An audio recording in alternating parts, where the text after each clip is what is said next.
नमस्कार दोस्तों, मैं हूं कृष्ण अर्बन नक्सल। दोस्तों, आज मैं आपको रिव्यू करके बताने जा रहा हूं एक प्रोजेक्ट के बारे में। बांद्रा ईस्ट में ये प्रोजेक्ट है, बीकेसी के पास में, या मोर और less BKC Bandra Kurla complex ही कह सकते हैं, कलानगर में ये प्रोजेक्ट है, रुस्तम जी सीजन्स। दोस्तों, रुस्तम जी सीजन्स को अगर मैं स्टार दूं तो शायद मैं उसे 3 या 4 स्टार दे दूंगा।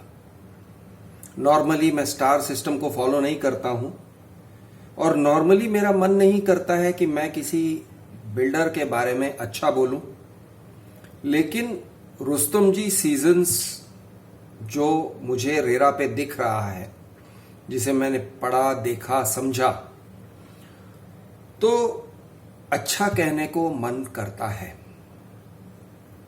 ऐसे नहीं है कि उसमें माइनस पॉइंट्स नहीं है, मैं माइनस पॉइंट्स पर बात करूंगा, लेकिन मोर और लेस मैं उसे एक पॉजिटिव रिव्यू देने जा रहा हूं।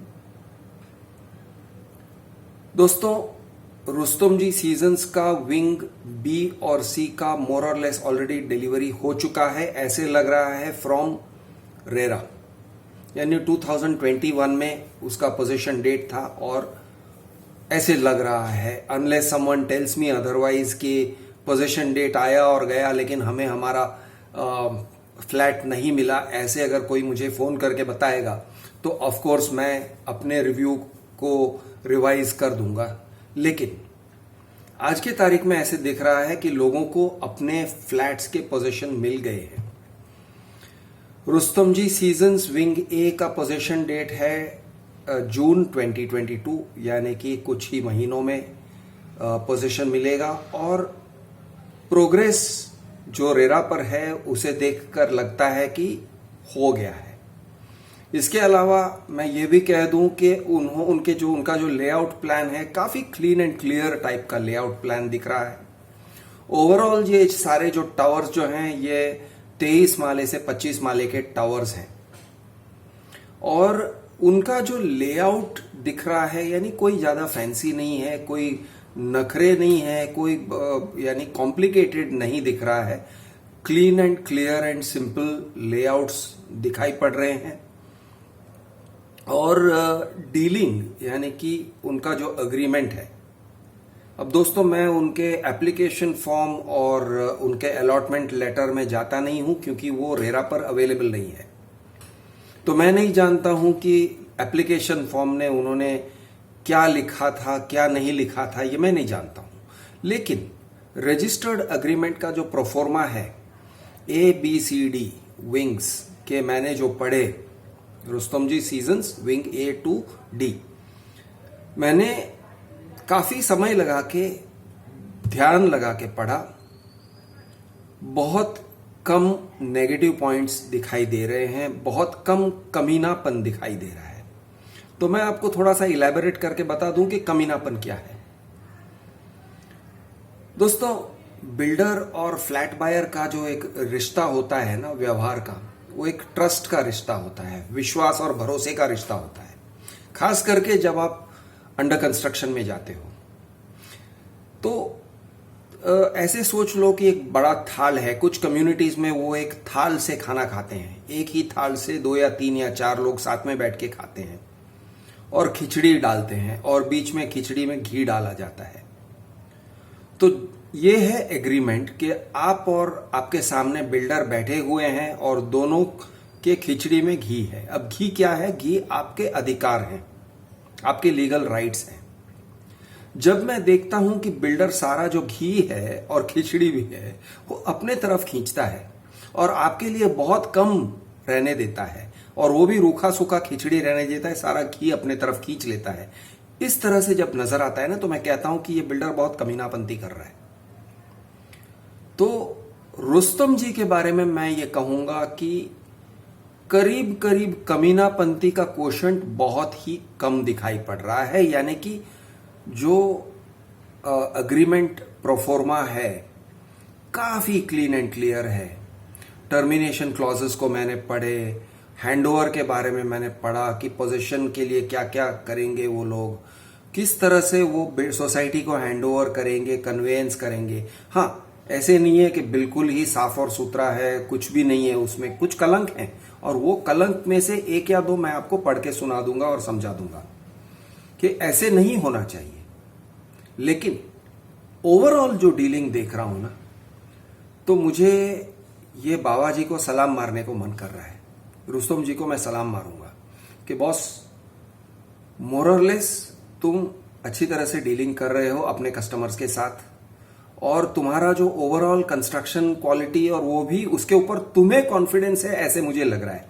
क्योंकि 5 साल का वो गारंटी लिख के दे रहे हैं कि अगर हमारे कंस्ट्रक्शन में कोई डिफेक्ट मिला तो 5 साल के लिए हमारे पास आओ, हम उसे ठीक करके देंगे, ऐसे वो सामने से चौड़ा होके कह रहे हैं। रेरा भी यही कहता है कि ऐसे कहना चाहिए, लेकिन रेरा के होने के बावजूद, रेरा के कहने के बावजूद, मैं ऐसे कई सारे बिल्डरों के एग्रीमेंट्स पढ़ चुका हूं जहां पर बिल्डर्स एग्रीमेंट के माध्यम से भागने के रास्ते तैयार करते हैं और तरह तरह के कंडीशनैलिटीज डालते हैं जो अननेसेसरी होते हैं कि 1 महीने के अंदर आपको हमें बताना होगा, या 15 दिनों के अंदर डिफेक्ट है तो बताओ, वरना हम डिफेक्ट को रेक्टिफाई नहीं करेंगे। इस टाइप से कई सारे कंडीशंस डाले जाते हैं। सेम वे टर्मिनेशन की बात है तो सामने चल के रुस्तम जी कह रहे हैं कि भाई अगर तुम निकलना चाहो तो तुम्हारा 10% हम ले लेंगे, लेकिन बाकी का जो अमाउंट है वो आपको रिफंड कर दिया जाएगा, लेकिन हम फ्लैट बेच के फिर रिफंड करेंगे। बहुत ज्यादा कंडीशनल्स नहीं है। हाँ, ये मैं जरूर कहूंगा कि ये फ्लैट बेच के फिर उसके बाद पैसे लौटाना कुछ ठीक नहीं लगता है, ऐसे भी नहीं होना चाहिए। एक्चुअली फ्लैट यानी ये इमीडिएटली पैसे दे देने चाहिए, लेकिन उसको थोड़ा नजरअंदाज करते हैं फिलहाल, क्योंकि ये एक प्रैक्टिस है, माल प्रैक्टिस है, नहीं होना चाहिए लेकिन है। लेकिन ओवरऑल अगर देखें तो काफी साफ सुथरी टर्मिनेशन क्लॉजेस हैं जिसमें बहुत कम कंफ्यूजन है। वो जो उनका जो ड्राफ्टिंग है, एग्रीमेंट का जो ड्राफ्टिंग है, काफी सीधा और सरल है। बहुत सारे बिल्डरों के मैं ड्राफ्टिंग देखता हूं। कल या परसों मैं आपको रुस्तम जी का जो बिल्डिंग ये प्रोजेक्ट का एग्रीमेंट है, उसे मैं पिरामल वैकुंठ के साथ में कंपेयर करके दिखाऊंगा। ये काफी सीधा लगता है, ये नूडल लगता है सीधा, और पिरामल वैकुंठ का जो एग्रीमेंट है वो बिल्कुल जलेबी लगता है। तो यानी मैं कंपेयर करके आपको दिखाऊंगा कि किस तरह के क्लॉजेस होते हैं, किस तरह के कंफ्यूजिंग क्लॉजेस होते हैं जिसको आदमी समझ के, यानी उस आम आदमी समझ ही नहीं सकता है, वकीलों को भी समझ में आना मुश्किल हो जाएगा। यानी ये मामला अगर कोर्ट में जाता है जो सीधा है तो सरल तरीके से सॉर्ट आउट हो जाएगा, 1 या 2 हियरिंग्स में सॉर्ट आउट हो जाएंगे। उस तरह से उन्होंने ड्राफ्टिंग किया है, जिसे मैं बहुत अप्रिशिएट करता हूं। हाँ, अब हम बात करते हैं खामियों के बारे में। अच्छा, खामियों से पहले तो एक क्लैरिफिकेशन दे दूं। रुस्तम जी एविंग जून 2022 में पोजीशन दिया जाने वाला है। सारे फ्लैट्स बुक्ड हैं, तो रुस्तम जी सीजन एविंग में आपको बुकिंग करने की कोई गुंजाइश नहीं है, ऐसे मुझे लग रहा है। 4 BHK, बाय द वे इनके जो सारे फीचर्स हैं वो भी एक बता दूं। 4 BHK का ए विंग 4 BHK का है, बी और सी विंग में 3 BHK और 4 BHK ही ज्यादातर हैं। वैसे ये प्रोजेक्ट में ज्यादातर सिर्फ 3 और 4 BHK हैं मेनली, और उनका जो मिनिमम साइज है वो करीब 1000 स्क्वायर फीट प्लस से शुरू होता है और जाता है up to around approximately 2000 square feet या 1900 स्क्वायर फीट। तो इस तरह से बहुत ही बड़े बड़े फ्लैट्स हैं, बहुत ही बड़े फ्लैट्स हैं। 3 BHK और 4 BHK के clean and clear block, clean and clear construction दिखाई दे रहा है। रिक्रिएशन ग्राउंड भी एकदम क्लीन एंड क्लियर बनाया हुआ दिखाई दे रहा है। और एक इंपॉर्टेंट बात कह दूं कि इसमें इस एग्रीमेंट से मुझे कहीं भी ऐसे नहीं लगा कि बिल्डर आपके जमीन पर कब्जा करना चाहता है। हाँ, वो ये जरूर कह रहा है कि एडवर्टीजमेंट मेरा रुस्तम जी का और सीजन्स का एडवर्टीजमेंट चलेगा आपके बिल्डिंग के ऊपर और ऐसे कुछ क्लॉजेस हैं, लेकिन ओवरऑल आपका जो कॉमन एमिनिटीज है, कॉमन एरिया है, उसके ऊपर वो कब्जे करना चाहता है, हथियाना चाहता है, अपना एक परमानेंट क्या कहूँ एक झंडा गाड़ के बैठ जाने की जो मंशा है, जो बहुत सारे और बिल्डर्स में दिखती है, वो यहां पे नहीं दिख रही है। यानी कि उस हिसाब से भी मुझे साफ सुथरा डीलिंग नजर आ रहा है।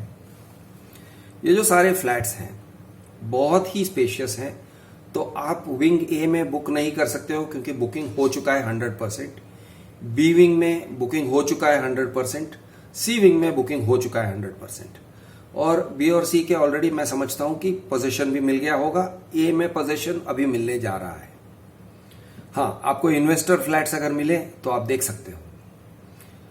अब चलते हैं डी विंग के तरफ। तो डी विंग का लगता है एज पर रेरा उन्होंने अभी तक कोई बुकिंग नहीं किया है, तो डी विंग में मोस्टली 3 BHKs ही हैं और एक 1 BHK दिखाई दे रहा है। ओनली 1 BHK जो 500 स्क्वायर फीट का है, बाकी सब जो हैं वो 3 BHKs हैं और 3 BHKs काफी स्पेशियस हैं, यानी कि करीब करीब 920 about I would say around 1000 square feet से शुरू होते हैं और मोर और लेस नहीं, around I would say may be 950 to 1000 square feet से के आसपास के सारे 3 BHKs हैं। और नंबर ऑफ बुक्ड अपार्टमेंट्स में 0 दिखाई पड़ रहा है। एक 1 BHK है जो अराउंड 556 स्क्वायर फीट का है। तो इस तरह से यहां पर एक बुकिंग करने की गुंजाइश दिखाई दे रही है इन रुस्तम जी सीजन्स डी। और हाँ, अब मैं आता हूं कि एक नेगेटिव पॉइंट क्या है। कमीनापन है, बिल्कुल कमीनापन है। ऐसे नहीं होना चाहिए, इस तरह से अग्रीमेंट में नहीं होना चाहिए। ये बिल्डर अपने तरफ कुछ ज्यादा ही खींच रहा है, ऐसे दिखाई देता है। तो वो क्लॉज क्या है वो मैं आपको समझाता हूं और पढ़ के सुनाता हूं। ये क्लॉज है फैसिलिटी मैनेजमेंट के बारे में। तो फैसिलिटी मैनेजमेंट क्या है? बहुत बड़ा प्रोजेक्ट है, इतने सारे टावर्स हैं, उसमें आपको सुएज कहाँ, पानी कहाँ, यानी सारे जो सर्विसेज हैं और मेंटेनेंस है, वो सब के लिए किसी न किसी को आपको रखना पड़ेगा, क्लब हाउस चलाने के लिए वगैरह वगैरह। तो आपको एंगेज करना पड़ेगा। तो एंगेज करने की बात आती है तो फिर बिल्डर कहता है कि मैं फैसिलिटी मैनेजमेंट कंपनी या तो एंगेज करूंगा, उनके साथ कॉन्ट्रैक्ट करूंगा, या फिर मेरी ही कंपनी यानी रुस्तम जी, या फिर मेरा कोई सब्सिडियरी कंपनी, ये फैसिलिटी मैनेजमेंट एजेंसी बनके चलाएंगे फैसिलिटी मैनेजमेंट कह रहे हैं। और अगर आउटसाइड पार्टी है तो हम नेगोशिएट करेंगे और हमारा पावर है कि हम नेगोशिएट करेंगे, जो भी रेट हम तय करेंगे हम उनके साथ कॉन्ट्रैक्ट करेंगे, उनके साथ अग्रीमेंट करेंगे। आपको चलाना होगा, आपके लिए मान्य होना चाहिए, ऐसे कह के वो अलॉटी से कह रहे हैं। यहां तक बात समझ में आती है, लेकिन इसके बाद उसी पैराग्राफ में, मैं पैराग्राफ 6.3.5 की बात कर रहा हूं, उसी वो भी एक revised execution version of draft agreement for sale है, जिसमें सारे एनेक्स्चर्स डाले हुए हैं, शेड्यूल्स लिखे हुए हैं कि क्या क्या फैसिलिटीज मिलेंगे। तो इसमें वो कहते हैं, अब यहां पे देखिए सेल्फ कॉन्ट्राडिक्टरी है। वो कहते हैं the allottee is aware that the promoter is not in the business of providing services propose to be provided by the facility management agency. यानी प्रोमोटर का ये काम नहीं है, फैसिलिटी मैनेजमेंट एजेंसी का काम।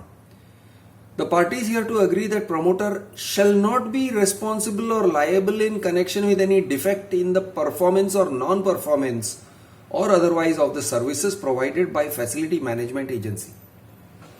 एक तरफ आप कह रहे हो कि हम खुद फैसिलिटी मैनेजमेंट चलाएंगे, या फिर हमारा सब्सिडियरी कंपनी चलाएगा, या फिर हम नेगोशिएट करके किसी के साथ टर्म्स फिक्स करके चलाएंगे। तो आप कह रहे हो कि जिम्मेदारी आपकी है। दूसरे तरफ आप कह रहे हो ये फैसिलिटी मैनेजमेंट में अगर कोई खामी है, कोई कमी रह जाता है, कुछ होता नहीं है या कुछ ज्यादा हो जाता है, कुछ गलत हो जाता है, तो ये सब आप यानी बिल्डर के ऊपर केस नहीं करोगे, बिल्डर को जिम्मेदार नहीं ठहराओगे, रुस्तम जी को जिम्मेदार नहीं ठहराओगे। ये कैसे हो सकता है? आप खुद कह रहे हो कि आपके कंपनी को आप देने की ये काम देंगे, ऐसी पूरी संभावना है। फिर आप यानी अपने ही एक जिम्मेदारी से मुकरने की बात आ जाती है, जो मुझे बिल्कुल ही ठीक नहीं लगा। फैसिलिटी मैनेजमेंट कंपनी के तरफ से वो उसी पैराग्राफ में कह रहे हैं कि फैसिलिटी मैनेजमेंट कंपनी अगर कोई रूल्स बनाते हैं तो आपको वो रूल्स के पालन करने पड़ेंगे।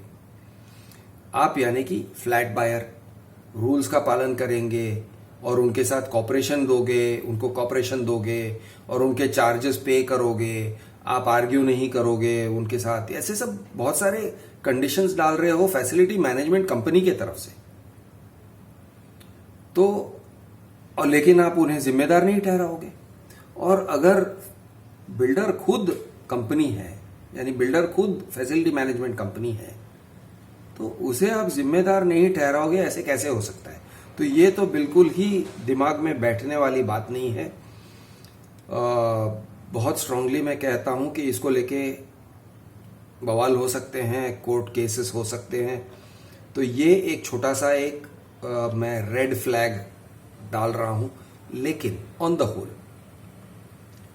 बहुत ही साफ सुथरा क्लियर कट अग्रीमेंट है, बहुत ही क्लियर कट। मैं बार बार कहता हूं कि इस अग्रीमेंट को देख के मुझे रुस्तम जी के लिए रिस्पेक्ट आता है। अब मैं ये नहीं कहूँगा कि रुस्तम जी ने दूसरे प्रोजेक्ट्स में क्या किया है, लोगों के साथ सही किया है, गलत किया है, ये मैं नहीं जानता हूँ। और मैं दूसरे प्रोजेक्ट्स में जाऊँगा तो हो सकता है कि मेरा ओपिनियन बदल जाए, लेकिन इस प्रोजेक्ट को लेके मैं ज़रूर कह सकता हूँ कि बाबा जी को सलाम है, बहुत सही काम कर रहे हैं। उन्होंने अपने प्रोजेक्ट के एमिनिटीज ए, बी और सी विंग के जो एग्रीमेंट हैं, वो एग्रीमेंट प्रोफोर्मा में नहीं दिए हुए थे। डी विंग के प्रोफोर्मा में, वो भी एक अमेंडेड ड्राफ्ट है, उसके अंदर बहुत सारे अमेनिटीज दिखाई पड़ रहे हैं। Forest walk, outdoor fitness area, कोई पॉन्ड, लगून वगैरह वगैरह बहुत सारे अमेनिटीज दिखाई पड़ रहे हैं। मिनी थिएटर, ऐसे सब पब्लिक स्पेसेस हैं वगैरह। अगर ये सही रहा, अगर ये सब सही रहा, 25 आइटम्स दिखाई पड़ रहे हैं। अब ये 25 आइटम्स गिनवाने के लिए छोटे छोटे भी कुछ बिल्डर्स बना देते हैं, लेकिन मुझे दिख रहा है कि अगर ये सही रहा तो मुझे लगता है कि Rustomjee seasons will be a good place to live, spacious, classy और एंड वेल कंस्ट्रक्टेड, ऐसे मुझे लग रहा है। मैं हूं आपका दोस्त कृष द अर्बन नक्सल। जय महाराष्ट्र, जय हिंद, जय जवान, जय किसान।